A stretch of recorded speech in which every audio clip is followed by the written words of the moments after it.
Bem-vindos ao segundo episódio do Chorocast Música e Cidadania. Eu sou o Geraldo Pierotti, presidente do Conselho do Clube do Choro, mas fui convidado pelo presidente Otarelli e pelo vice-presidente Luiz Pires para essa honrosa missão de eventualmente participar aqui como âncora desses episódios, com a responsabilidade no dia de hoje de substituir a talentosa Cibele. E hoje eu tenho a satisfação de estar entrevistando aqui o meu querido amigo Flávio Viegas Amoreira, santista de Quatro Costados, nascido em 1965, que me mandou um currículo que tinha 6 páginas e eu não consegui fazer muita... Eu não tenho poder de síntese, mas mesmo cortando muita coisa... É bastante coisa que o Flávio faz, né? O Flávio é poeta, é escritor, é contista, romancista, dramaturgo e jornalista, né? Esqueceu de colocar no seu currículo que você me mandou, que você é agora articulista semanal do prestigiado jornal A Tribuna, há 130 anos.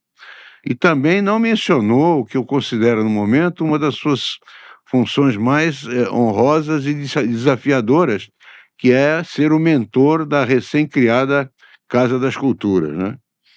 O escritor Flávio Viegas, ele também é um dos próceres da chamada geração 00, que depois você vai fazer o favor de explicar, porque eu não sei exatamente o que é isso, e acho que os nossos ouvintes e telespectadores também vão ter curiosidade em saber, né? O que é que tem a ver o Flávio com o Clube do Choro, né? Embora aqui não seja só música, também é cidadania, e ele tem muito a contribuir, tem contribuído nesse sentido, mas ele foi parceiro estético de importantes compositores, né, Flávio? Como o Gilberto Mendes e o Lívio Trangenberg, com quem ele desenvolveu projetos de integração entre a literatura e a música, né? Ele é um agitador cultural, né? Professor de projetos de literatura, professor de escritores, desenvolvedor de escritores iniciantes, né? Tem um projeto muito interessante na Casa das Rosas, em São Paulo, outros até pelo Rio de Janeiro, Litoral Paulista, né? Que promove saraus de vanguarda, saraus poéticos. Tem um grande engajamento nas universidades, nas revistas, nas redes sociais, na criação de arte digital, e destaca-se como uma das figuras mais dinâmicas da novíssima literatura brasileira, né?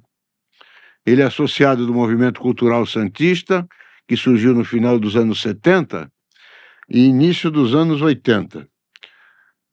E, ao longo da sua carreira, Moreira também atuou como professor de oficinas literárias, eu já falei. Em 2024, ele merecidamente foi eleito para a Academia Santista de Letras, ocupando a cadeira 25, não por acaso, né? Mas por conjunção dos astros, na cadeira do poeta Vicente de Carvalho. Ele também é crítico literário e, aliás, o crítico literário e professor da Universidade da Flórida, Charles Perrone, descreve o Flávio como um escritor pós-moderno delirante. Então, Flávio, isso aqui é muito pouco diante do que você me mandou, mas eu queria dizer que tenho muita satisfação em estar aqui, iniciando nesta função de entrevistador, e ter como meu primeiro entrevistado você, que é uma pessoa que eu admiro. E eu já inicio perguntando primeiro, por favor, para depois a gente entrar em assuntos mais locais, o que é a geração 00? Muito obrigado, Geraldo Pierotti. Só você, como irmão em arte, para entrevistar-me a algo tão satisfatório como um podcast, o Chorocast, que engloba quantas facetas da nossa santisticidade, não é? O cosmopolitismo de Santos, o sentimento atlântico do mundo, e principalmente a convergência das chamadas artes eruditas com as artes autenticamente populares, bem diferente das chamadas artes de massa. E o choro, assim como o jazz nos Estados Unidos, que não são sinônimos diretos, mas têm uma certa correspondência, todas as manifestações musicais afrodescendentes, tanto o choro como o jazz, tudo isso tem muito a ver com aquilo que eu sou essencialmente, poeta. Dramaturgo, escritor, jornalista, cronista, tudo isso é subproduto de apenas um talento, uma vocação. A palavra vocação, que eu nunca esqueço, vem do latim de vocare, chamado. Assim como você foi chamado para a música popular, para a música de raiz, para o samba, para a composição originalmente brasileira, e também com ligação com o choro, ainda que menos do que com o samba, eu sou chamado, não é? Eu sou vocacionado, eu sigo esta vocação, para mim, essencial, de ser poeta.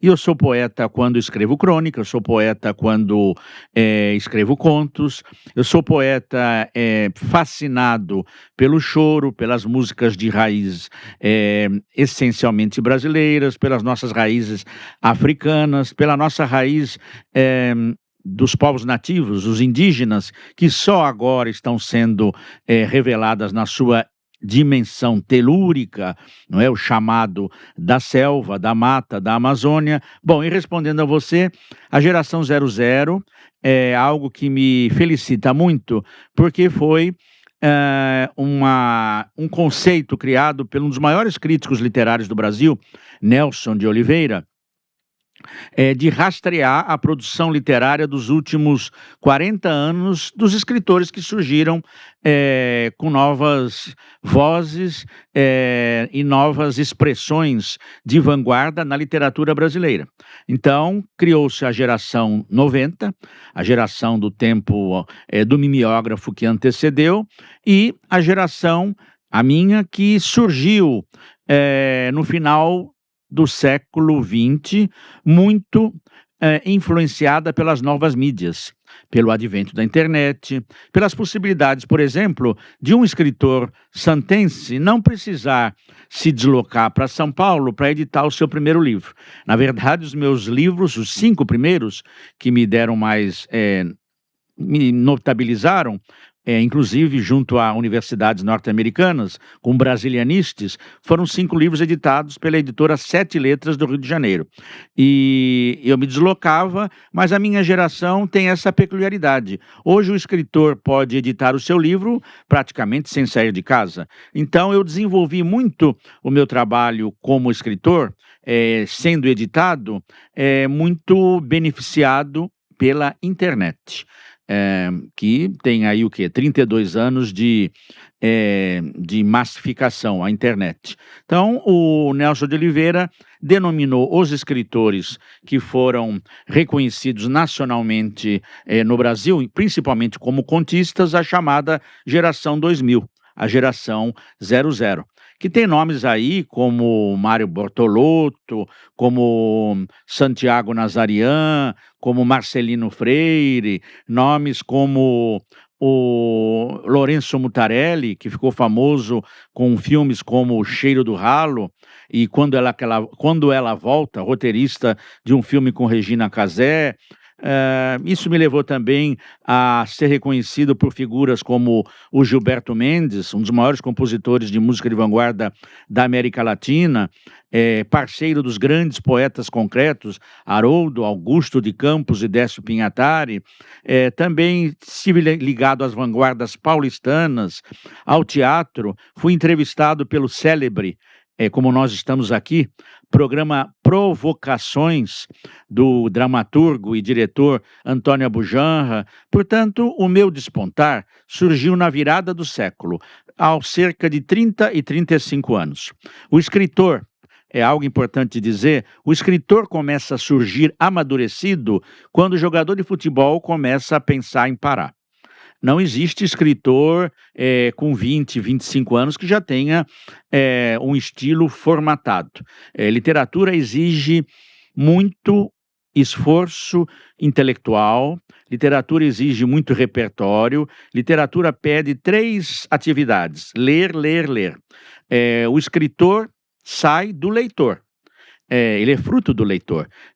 Portanto, a literatura das artes, ao contrário da música, você pode ser um expert no cavaquinho aos 15 anos. Existem virtuosos do piano, como Mozart, aos 5, 6, 7, 8 anos.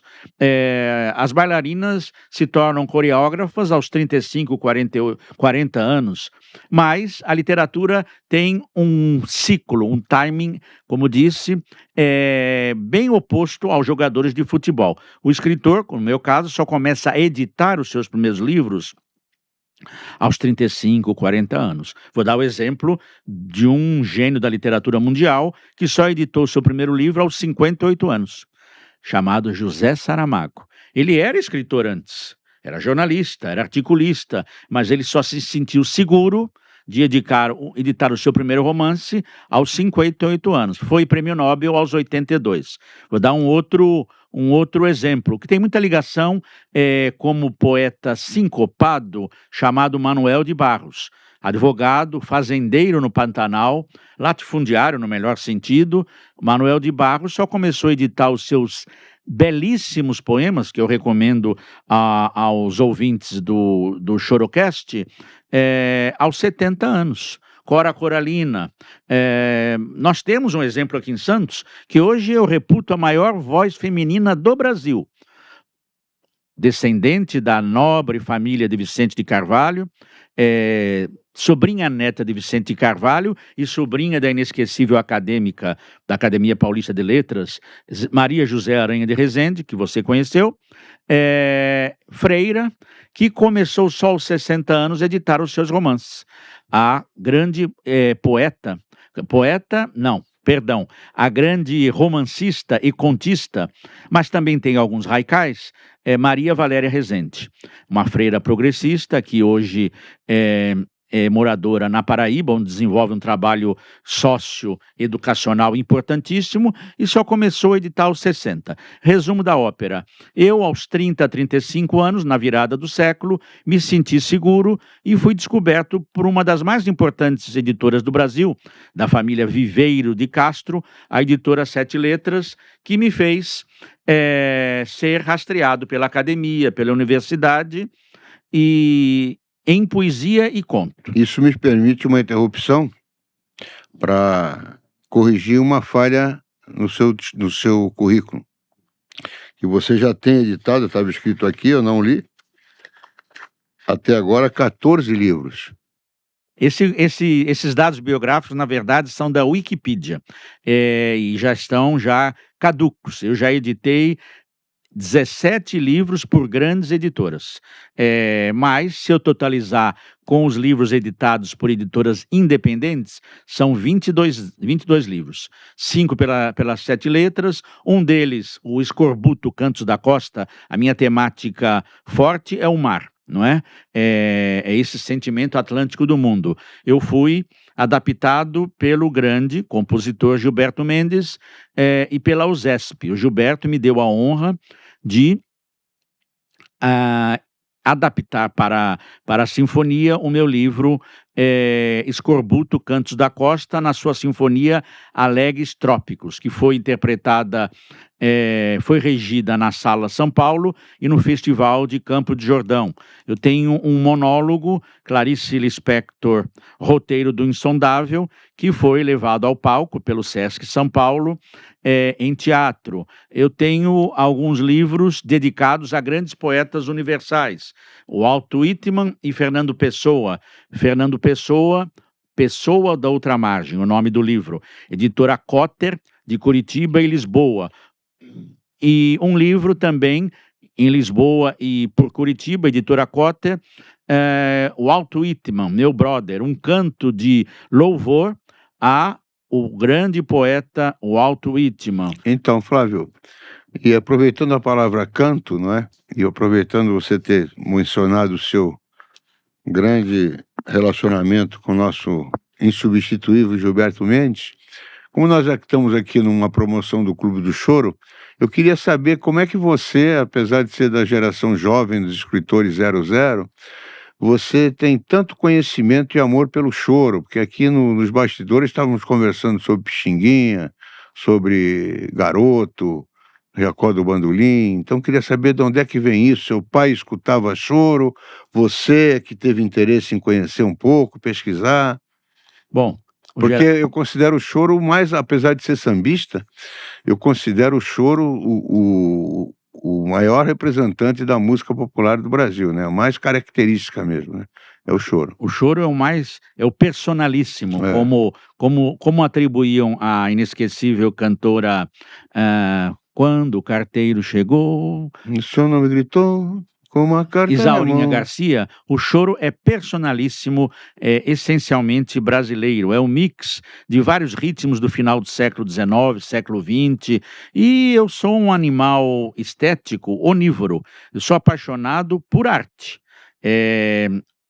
Arte vem da arte. A minha poesia, por exemplo,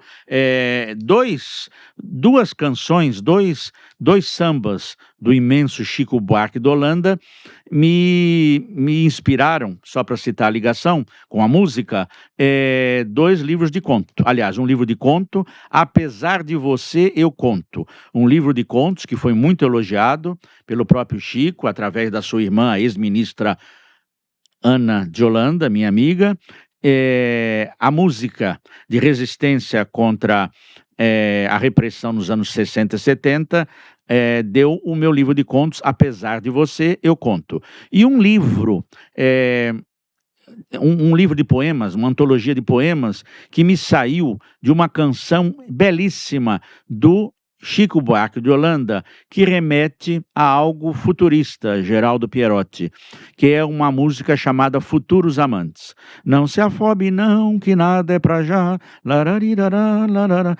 Uma música estupenda. E eu criei uma antologia também muito reconhecida, chamada A Biblioteca Submergida. Portanto, o Chico me inspirou dois livros, um de conto e um de poesia. A questão do choro me traz uma reflexão de imbricação entre Santos e o mundo. Eu costumo dizer que é impossível ser santista e provinciano. Hoje mesmo, em outra entrevista, eu falava sobre o filme Ainda Estou Aqui.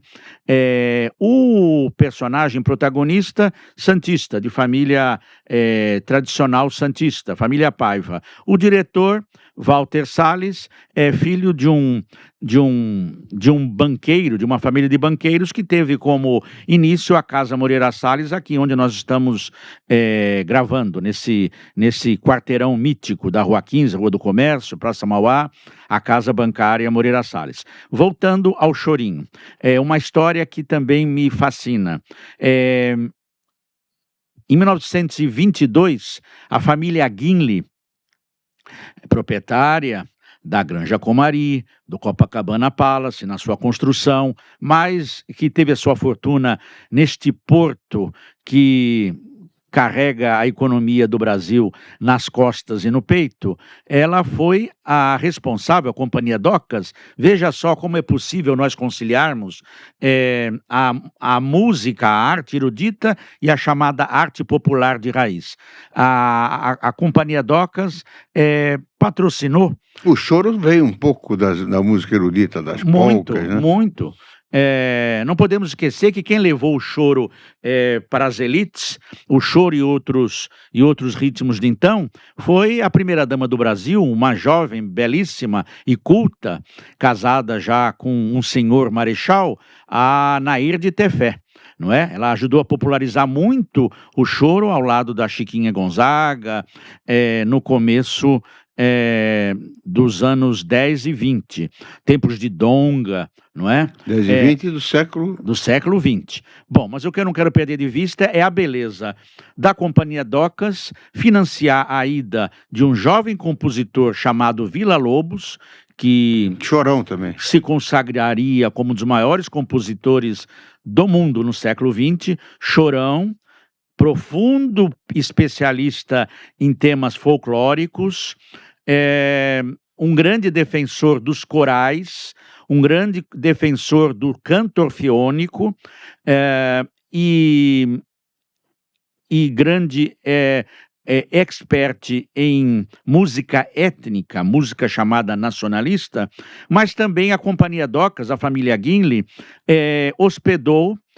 o Pixinguinha e o seu conjunto no mesmo período que o Villa-Lobos em Paris. Portanto, em Paris nós temos placas indicativas de aqui morou Pixinguinha e aqui morou Villa-Lobos. Vejam que ato simbólico de uma elite cafeeira, uma elite, um empresariado consciente da importância das nossas raízes, dos ritmos que eram validados até legalmente. Por quê? Porque o samba, como nós sabemos, era caso de polícia. No começo do século XX. Só com a Semana de Arte de 22, através de grandes intelectuais como Mário de Andrade, como Manuel Bandeira, como Oswaldo de Andrade, como o compositor Villa-Lobos, que estas insurgências estéticas, como o chorinho, como o samba, como as manifestações africanas e indígenas começaram a ser veiculadas na chamada elite, substituindo um país que falava francês, atores e atrizes, Geraldo, que se expressavam com sotaque lusitano no palco, até o advento de Procópio Ferreira. Mesmo assim, o Procópio foi arrastando um tom lusitano no palco durante muito tempo. Portanto, este Brasil, que ainda pode dar muito, sem nenhum preconceito de ambas as partes, do erudito e do popular,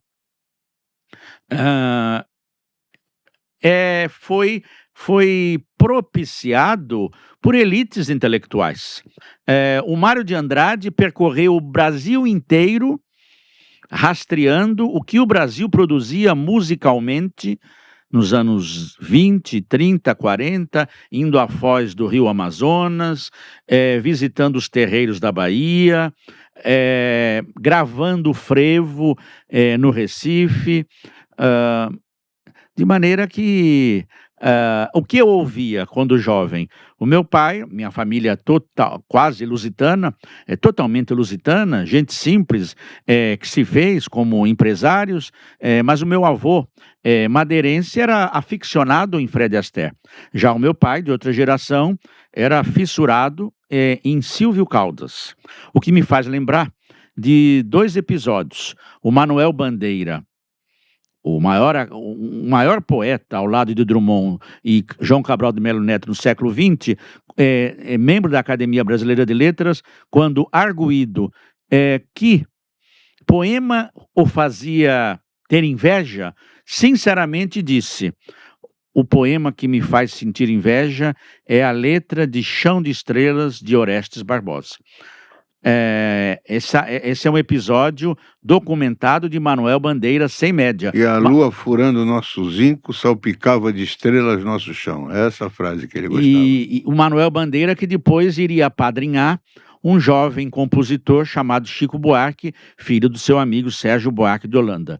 E algo que não me sai da cabeça, bebericando ainda jovem aqui pela Rua 15, eu vejo o senhor Silvio Caldas, vindo de Atibaia, tendo negócios ligados ao café. Frequentava muito o Caiçara Clube, ele gostava de jogar buraco, essas coisas. E eu adquiri um autógrafo para o meu pai, foi um dos melhores presentes que eu dei para o meu pai. Flávio, esse amor pelo choro, pela música popular também, né?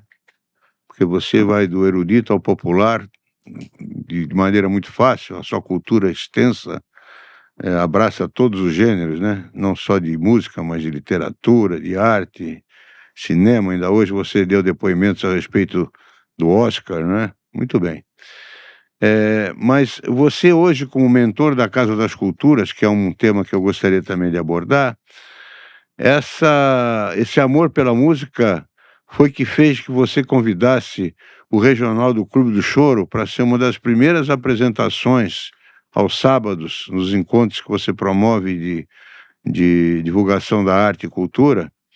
e também na sua vocação, que eu quero que você fale sobre isso, de disponibilizar a Casa das Culturas para a inclusão, através da arte e da cultura, das populações menos favorecidas, foi isso que fez você fazer de uma das primeiras apresentações, uma das primeiras promoções da sua gestão na Casa da Cultura, na Casa das Culturas, de convidar o Clube do Choro para lá se apresentar? Bom, num prolegômeno, uma digressão rápida. Eu quero lembrar que o Di Cavalcanti tem toda um trabalho pictórico advindo da musicalidade, do samba, do choro. Eu quero lembrar que um dos maiores pintores, digamos, não naifes, mas autenticamente brasileiros, foi um grande sambista. Tenho uma admiração imensa, Heitor dos Prazeres, infelizmente esquecido. Quero lembrar que Santos, e o Clube do Choro mantém este gáudio, Santos hospedou Ari Barroso nos anos 20, isso é documentado biograficamente, no seu apogeu do café, da boca, da boemia. Depois nós tivemos a passagem aqui de uma figura que me foi apresentada por um gênio do jornalismo, combativo, e que também é apaixonado pelo choro, e amigo do Clube do Choro, tem uma admiração imensa pelo Clube do Choro, Luiz Nassif, que me apresentou... Que é chorão. Por sinal, biógrafo do embaixador Walter Moreira Salles. E o Luiz... Multifacetado, né? Porque é excelente jornalista e um instrumentista maravilhoso. E foi um dos primeiros a escrever como crítico de música da Veja sobre a arte dodecafônica, a arte eletrônica de Gilberto Mendes. Veja que quando o intelectual é amplo porque é desprovido de preconceito. Não existe essa hierarquização entre o erudito e o popular. Existe a distinção, mas eles no mesmo patamar, bem distante daquilo que eu chamo de arte de massa, a arte fake, a arte que não... Arte de massa não é arte. Não. É subproduto de um capitalismo fugaz. Bom, nós temos muito o que dizer aqui, e provocado por um homem de arte como Geraldo Pierotti. O que eu quero dizer é que o Luiz Nassif me apresentou uma figura que vai ser motivo ainda de um conto ou uma pequena novela minha, Oscar Alemã, um menino vindo das periferias do Chaco argentino, veio dar com os costados aos 10 anos aqui em Santos, era menino de rua no Gonzaga e flanelinha do Parque Balneário nos anos 20 e 30, e que, descoberto como um exímio guitarrista e violonista, foi convidado, em passagem por Santos, por Josephine Baker, para se apresentar em Paris. Lá vai o Oscar Alemã e ele enfeitiça a capital, a Cidade Luz, e chama a atenção de ninguém mais, ninguém menos do que o Duke Ellington. Esse é um nome que precisa ser biografado, um menino, um argentino das periferias, que foi menino de rua em Santos e é considerado um dos maiores guitarristas de jazz em Paris no século XX. Muito bem, mas nós tivemos Maurici Moura, a passagem do garoto em Santos, a tradição de recepção a ritmos de inventividade em Santos vem dar aqui até o Chorão. Compreende? O Charles Brown Jr., que criou até uma forma de ser, uma mocinha vinda do Guarujá, que agora tem despontado no verdadeiro sertanejo, não é? Eu não me recordo do nome dela.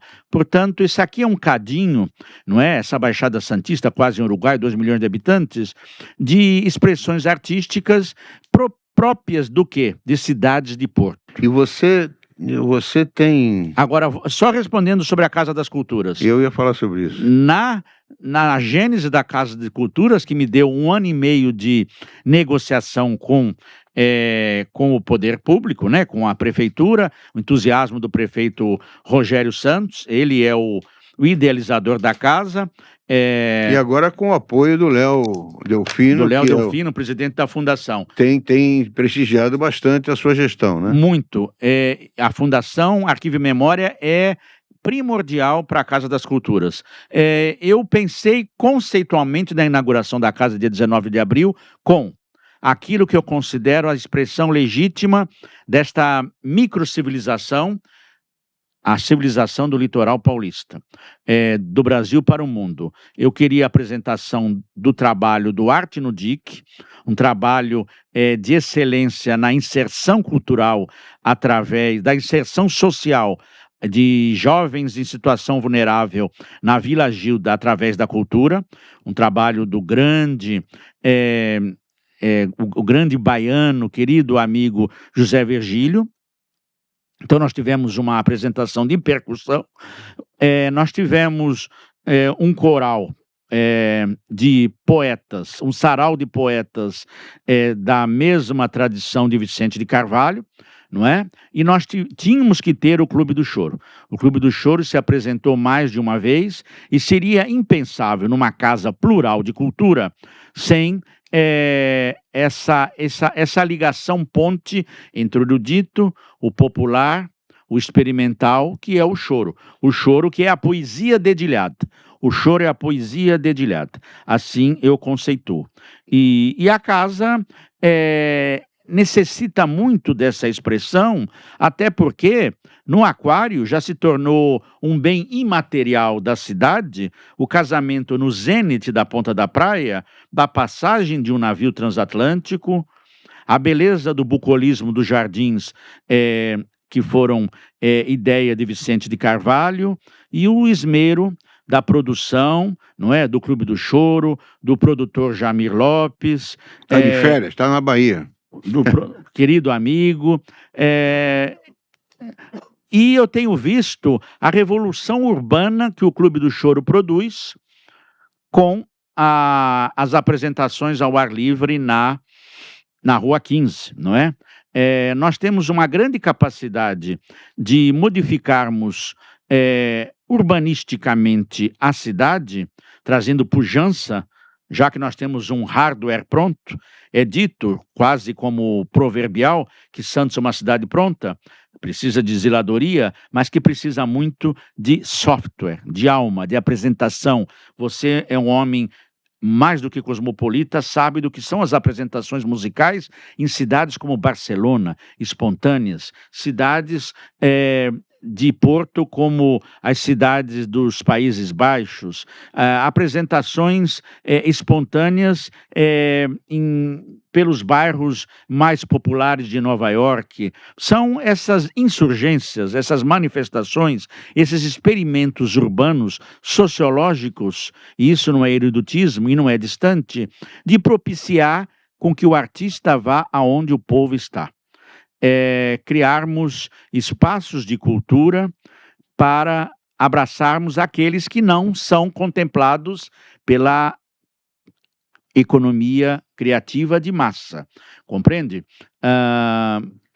Quais são os seus planos para incrementar cada vez mais, que você já vem fazendo isso, para poder chamar? Eu conheço bem a sua filosofia, e você fez um discurso muito focado nisso quando você assumiu recentemente a Academia Santista de Letras.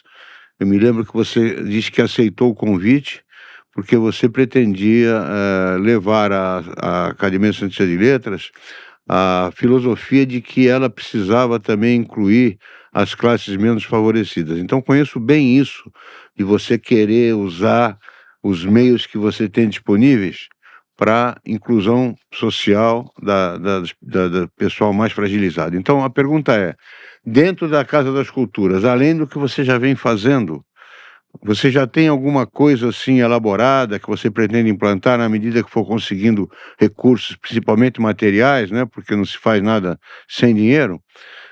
Eu sei que você está batalhando por isso, por emendas parlamentares, por verbas da Secretaria, aliás, do Arquivo Memória de Santos. Então, fale um pouquinho sobre isso. O que é que você gostaria de fazer na medida que você for conseguindo obter resultados materiais para isso? Resultados não, recursos materiais para isso. Bom, a Avenida Paulista é um case de sucesso através da sua transformação, através da música, através das suas casas de cultura, mais notadamente a Casa das Rosas, que eu vi se transformar numa passagem. Você é palestrante lá, desculpe Há interromper. muitos anos eu fui um dos mais assíduos professores de curso de oficinas de escrita criativa da Casa das Rosas, já vinculada à minha trajetória há 20 anos. Portanto, tem como você desenvolver um trabalho de inserção social através da arte. Isso é muito óbvio. Isso foi feito por regimes tanto de esquerda como mais conservadores. Eu me lembro que o Antônio Carlos Magalhães transformou Salvador num espaço de excelência cultural em todos os aspectos. O Pelourinho foi concebido como um espaço de visitação, de apresentação de um governo tido como conservador. Então, não é que é só possível, é super necessário que nós façamos aquilo que o esporte já faz naturalmente, trazer da margem da sociedade jovens que estão se perdendo através do esforço da arte. E você é um constatador, desculpe interromper, só para dar mais dinâmica ainda às suas palavras, que eu deixei de mencionar. Você é um defensor da afirmação de que nas periferias, sim, tem muita gente de talento, né? Na literatura hoje, em contos, romance,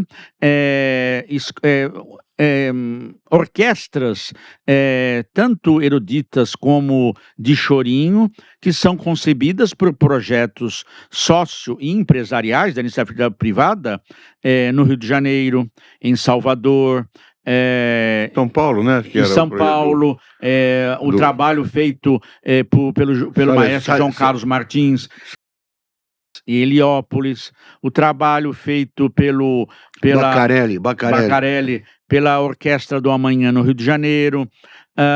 Isso pode ser disseminado. Para ser mais objetivo, o meu ideal é fazer aquilo que o José Virgílio, o Arte no Dique, faz na Vila Gilda, junto aos moradores dos cortiços, os moradores menos privilegiados do Paquetá, Vila Nova, os estudantes do Colégio Santista. Você estudou no Colégio do Santista em tempos de elite. Hoje o Colégio Santista faz parte da rede municipal e aqueles... E é em frente, né? Para quem não sabe, eles frequentam a casa.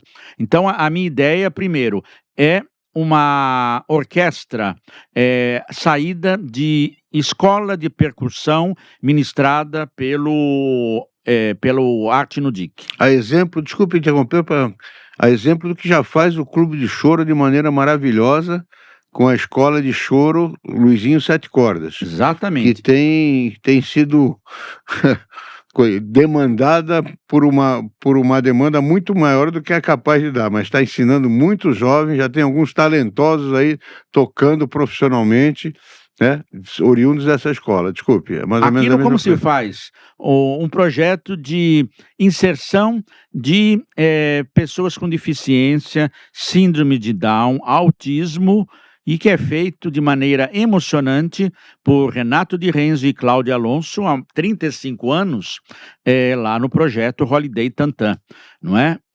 O projeto Guri, que é um projeto estadual. Então isso pode ser muito bem concebido.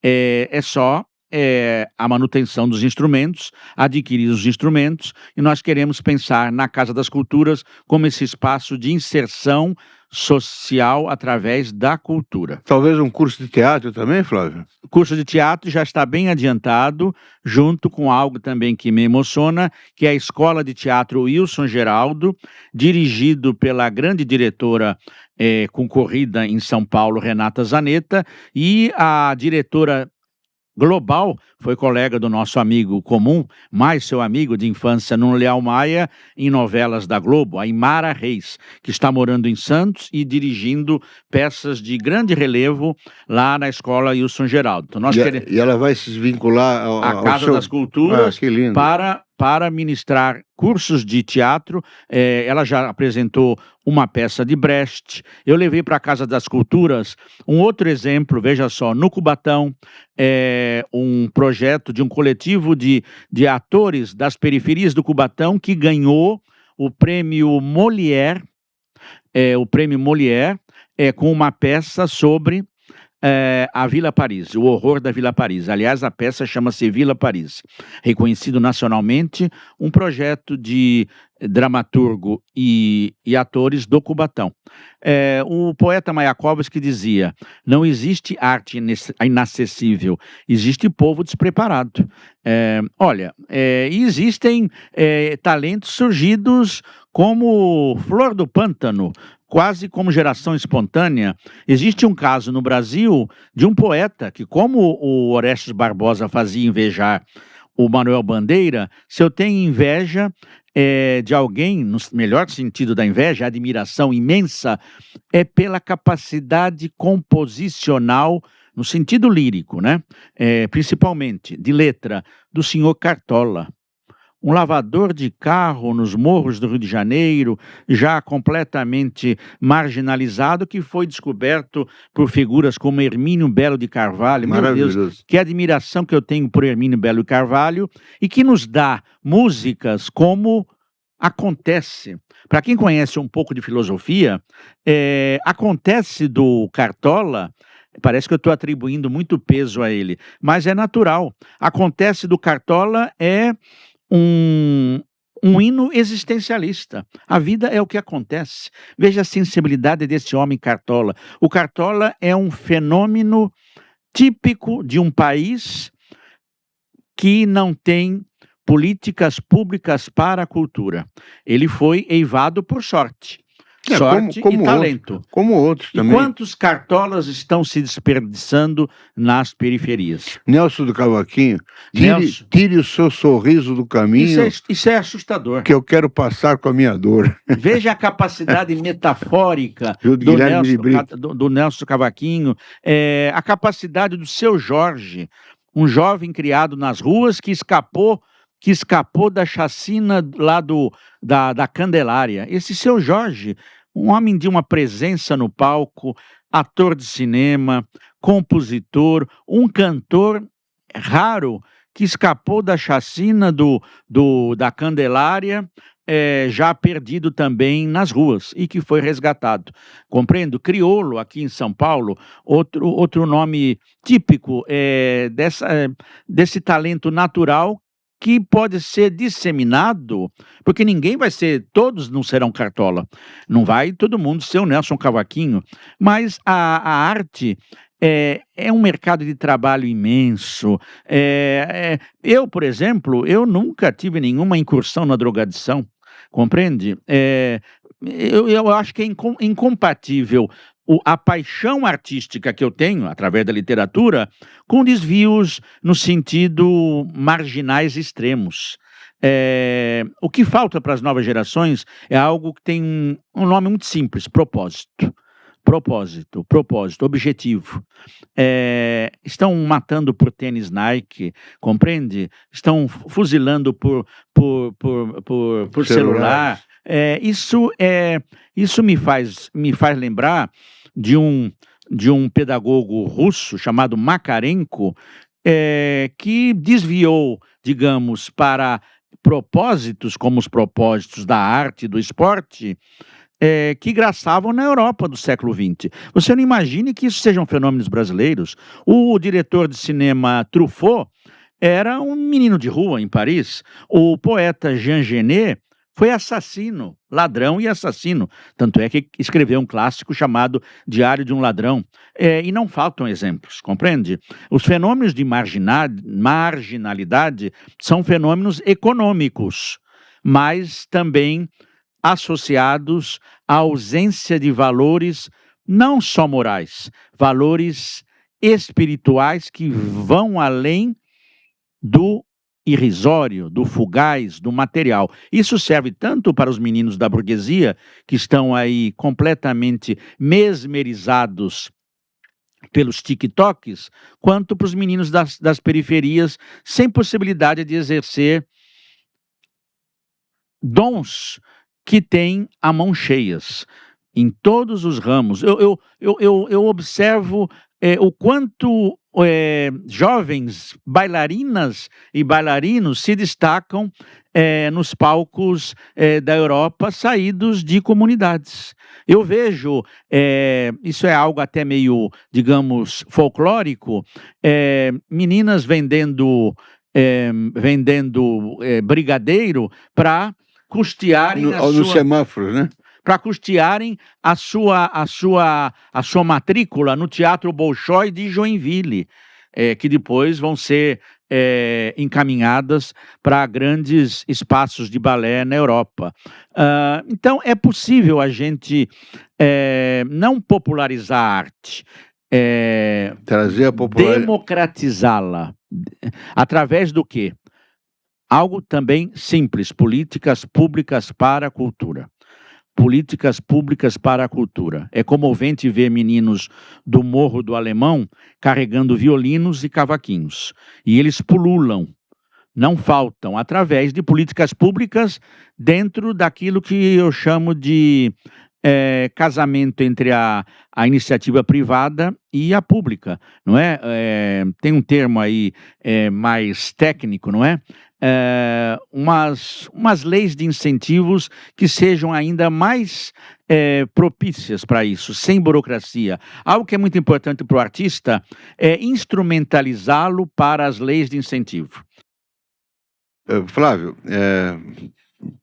fazendo um link com toda essa sua vontade de fazer bem feito e cada vez melhor, você tem lá na Casa das Culturas, está fazendo um investimento lá, tentando deixar a casa em ordem, com as dificuldades que são apresentadas normalmente nessas instituições, mas eu sei que existe um sonho de que aquilo é um imóvel privado se tornar um imóvel público, para ali não se ter mais risco nenhum de que a Casa da Cultura não se perpetue ali, né?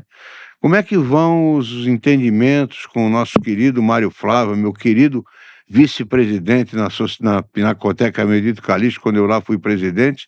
Mário Flávio era meu fiel escudeiro e cooperador, e inclusive me sucedeu na presidência da fundação. E eu sei que ele tem um amor pela arte imenso também, é um homem de um espírito público diferenciado, e eu sei que vocês andaram conversando. Eu gostaria, se não for sigilo, você colocar um pouco como é que vai progredindo essa vontade. Bom, primeiro, o modelo Casa de Cultura é um modelo que na Europa é como carne de vaca. Qualquer cidade do Minho, a Andaluzia, tem a sua Casa de Cultura municipal. A casa que expresse as tradições da comunidade. Nós estamos à beira de chegarmos, Geraldo, aos 500 anos. A capitania de São Vicente, Santo São Vicente, que abarcava toda uma região muito maior, está há 7 anos de comemorar 500 anos. Então, não há novidade na criação de Casa de Cultura. São Paulo tem as famosas Casas de Cultura, onde eu ministrei cursos, a Oficina Mário de Andrade, na casa do poeta Mário de Andrade. A Oficina, Casa de Cultura, Guilherme de Almeida, no Pacaembu, onde eu ministrei 4 cursos de escrita criativa. A Oficina Oswaldo de Andrade, no Bom Retiro, na Rua Três Rios. A Casa das Rosas. E o governo, eu vou até nominar, o governo Marta em São Paulo, noves fora a questão ideológica, criou algo que funciona até hoje, chamado CELS. O que é o CEL? É uma casa de cultura em cada bairro. Não tem segredo. Eu me lembro, um pouco mais jovem que você também lembra, como eram atuantes, Geraldo, as sociedades de melhoramentos de bairro. O cidadão jogava dominó, tocava um cavaquinho, o Clube do Choro participava, o Ouro Verde. Aonde estão as sociedades de melhoramentos que não propiciam também espaços que se tornem uma pequena e natural casa de cultura? Bom, segundo, a Pinacoteca foi um ganho para a nossa região e para o Brasil inestimável. Foi uma das ações mais importantes de cultura do Estado de São Paulo e exemplo de continuidade acima de desavenças políticas, ideológicas entre grupos conservadores e progressistas. A Pinacoteca não teve uma solução de continuidade em 40 anos. E ela só começou a se democratizar, a criar aquilo que eu chamo de acessibilidade cultural, desculpe a franqueza, em 2 gestões, Mário Flávio e Geraldo Pierotti. Eu fui testemunha, tanto é que eu fui convidado a participar e criou-se uma comissão de cultura com figuras como Edith Pires Gonçalves, Flávio Viegas Amoreira, professor Aquilino Ribeiro, Gilberto Mendes, para pensar essa acessibilidade da Casa das Culturas, que ainda não tinha amadurecido na sua primeira dentição. Na minha gestão, eu levei o Sarau Caiçara. Sarau Pessoal jogando capoeira Sarau no jardim. Caiçara, No jardim. Sarau Caiçara, com o Márcio Barreto, Célia Faustino, você trouxe Mário Gruber. Na sua gestão foram criadas as oficinas constantes e o uso sem medo e com muito zelo do salão, compreende? Então a casa criou aquela síndrome que eu chamo de síndrome do tio, eu posso entrar aí? Eu acompanho a Pinacoteca, escrevi um pequeno livro sobre a Pinacoteca nos seus 25 anos, promovido por você e Mário Flávio, nos 25 anos da Pinacoteca, há 15, quase 20 anos atrás. E eu me lembro, no ponto de ônibus, na porta da Bartolomeu de Gusmão, moço, o que é aí? Pode entrar? E isso se repete em São Paulo. Então vocês... Sabe por quê, Flávio? Uma das coisas, lá não pode ainda por ser um prédio tombado, você não pode pôr uma placa, né? Agora, na gestão do Roberto, Roberto Santini, excelente gestão, exitosa gestão, dando continuidade a essa divulgação para popularizar a casa, ele providenciou junto ao poder público um totem no canteiro central da Avenida da Praia, que diz aqui é a Pinacoteca, entre e tal, mas não pode, você vê que não pode ter nada na fachada. Foi digamos que, um artifício para contornar um travo bobo, não é? Porque as casas precisam ser divulgadas, não massificadas. Aquilo é um bosque, não é? Aquilo é um oásis urbano e de integração cultural da região. Se existe metropolização, eu defendo radicalmente a democratização da cultura, que vem muito através de VLT. Eu sou apaixonado pela possibilidade do VLT ir até Peruíbe, democratizando o transporte, mas facilitando com o túnel até Bertioga, né? O convívio, porque na Casa das Culturas e na Pinacoteca nós temos um afluxo imenso de moradores do Guarujá que se ressentem da ausência de atividades culturais, São Vicente, como eu tenho alunos de Mongaguá, que vêm passar o final de semana, no sábado, ou na Casa das Culturas ou na Pinacoteca, que são co-irmãs. De maneira que o que a Casa das Culturas precisa? A institucionalização, uma pessoa física mínima, um cronograma fixo. Eu estou implementando um cronograma sem verba, só verba eventual. Nós só vamos ter agora dotação orçamentária específica através da fundação. Isso é sintoma de algo que eu não admito, que é receber artistas sem um cachê mínimo. Não existe chorinho, não existe uma capela num bar de fundo. O artista precisa ser reconhecido de qualquer forma, compreende? Eu me sinto desgastado pessoalmente em convidar uma cidade de figuras como Cancelo, como Simonian, sem uma contrapartida de cachê, nem que seja simbólico. Então, para isso, eu preciso de dotação orçamentária.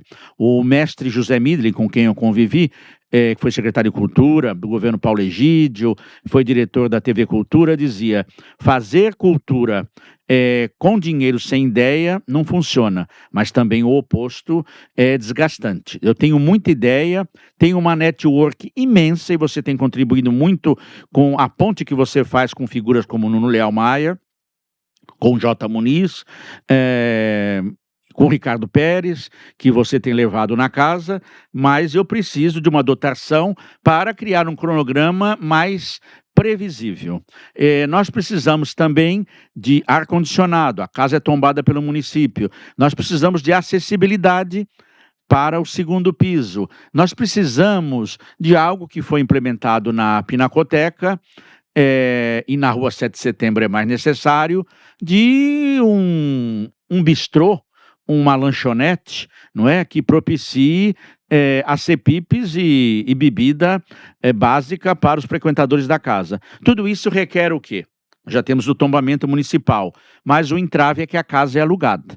E o doutor Mário Flávio, que é um dos grandes mecenas da cultura santense, foi responsável, e pouca gente sabe, pelo salvamento do Teatro Guarani, na ligação entre a proprietária chinesa e o poder público. O doutor Mário Flávio, junto com a sua gestão... Paz de Alcântara, né? Paz de Alcântara, é de uma modéstia, mas ao mesmo tempo um gentleman londrino, sem nenhuma afetação, viajado como ninguém. Ele sabe da importância da casa e ele já está, não é, trabalhando com a possibilidade bem próxima de uma negociação para que a casa se perpetue agora como pública. Aí nós teremos até a possibilidade de como a geração de Milton Teixeira, do Dr. Roberto Santini, a geração que depois foi sucedida por Geraldo Pierotti, Mário Flávio Paz de Alcântara, professora Silvia, de nós criarmos uma fundação da Casa das Culturas para viabilizar ainda maior parceria com aquilo que me faltou, mas agora passou o chip, né? O HP, um PAC. Eu acredito muito em PAC, projeto de iniciativa privada e pública em cultura, em atividades culturais.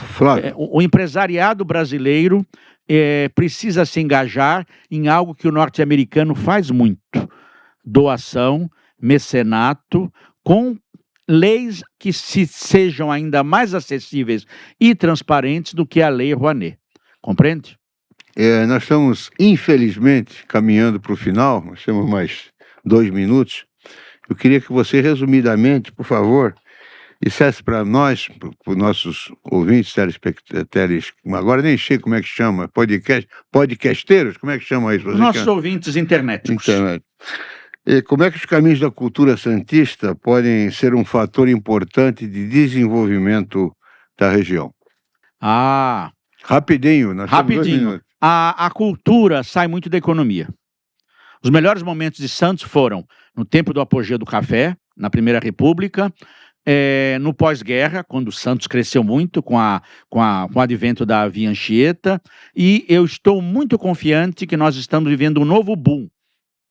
Você é um homem, um empresário de escola, nós estamos vivendo a possibilidade de um boom com preocupação ambiental sempre linkada através do túnel, através da pujança de retorno do Santos Futebol Clube. Aeroporto regional. A ideia genial do governador Tarcísio de trazer de novo o transporte ferroviário, de carga e de turismo, o VLT metropolizado, não é?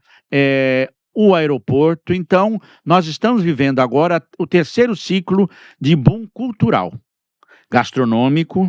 A Casa das Culturas foi tema em 2 programas de um dos mais prestigiados programas de cultura do estado de São Paulo, que também gravou a Pinacoteca no seu tempo, o Antena Paulista. A casa não tem nem 1 ano, já foi matéria do Antena Paulista. Nós estamos com uma visibilidade grande internacional através dos transatlânticos. Então, nisso eu sou um tanto quanto estruturalista. A pujança cultural depende muito da pujança econômica. E eu acredito numa redescoberta da nossa região através da economia e através, principalmente, da cultura. Inclusive com a construção do nosso sonhado Museu de Arte de Santos. Museu de Arte de Santos, porque nós precisamos, como Niterói, a sua lembrança, e você é quem capitania essa luta, nós precisamos fazer em Santos o que Niterói fez, uma cidade que estava à margem da beleza do Fausto do Rio de Janeiro e se redescobriu através do Museu de Arte Contemporânea, projetado por Oscar Niemeyer, que nós podemos fazer através do projeto que foi concebido por você com o Paulo Mendes da Rocha, compreende? E então eu acredito muito, o que nós temos agora é que termos políticas públicas para a cultura. Eu encerro agradecendo profundamente o Chorocast, o presidente Jotarelli, o querido diretor Luiz, e todos os participantes deste patrimônio que é material e imaterial, que é o Clube do Choro. Eu acredito que nós precisamos seguir a frase de Oscar Wilde. Os governantes não precisam ser intelectuais nem artistas, mas o que o Oscar Wilde dizia: ao Estado cabe fazer o que é útil, ao artista fazer o que é belo. Eu quero fazer o que é belo, o Clube do Choro quer fazer, Geraldo Pierotti, compositor, quer fazer, mas o Estado pode propiciar. Santos hoje é uma cidade superavitária. Superavitária. Portanto, a cultura exige que seja contemplada. Flávio, muito obrigado pela sua participação. Eu sou um ouvinte e admirador seu. É delicioso conversar com você, a sua cultura, sem necessidade de nenhuma anotação, mas num HD maravilhoso que você tem no seu cérebro, é imensa. Não há quem não consiga aprender se prestar atenção em tudo que você tem para oferecer. E o Clube do Choro se sente muito honrado no seu segundo Chorocast ter tido a sua ilustre presença aqui, que nos brindou com tanto conhecimento. Estou muito feliz de ter participado como âncora dessa entrevista e espero que os nossos ouvintes, telespectadores, aí não sei como é o termo certo, tenham gostado tanto quanto eu gostei. Tenho quase certeza que sim. E isso nos impulsiona a continuar com esse projeto sobre choro e cidadania. Muito obrigado, Flávio. Eu que agradeço, Geraldo. Contem comigo, contem com a Casa das Culturas. Agora eu assumo uma coluna fixa aos sábados sobre cultura no caderno Galeria de A Tribuna e, como sempre, pelo menos uma ou duas vezes por ano, o Clube do Choro, o Chorinho Santista, não me faltam como temas de enriquecimento lírico e em crônica. Muito obrigado. Muito obrigado, pessoal. Continue prestigiando o nosso Clube do Choro, hein? Um abraço a todos.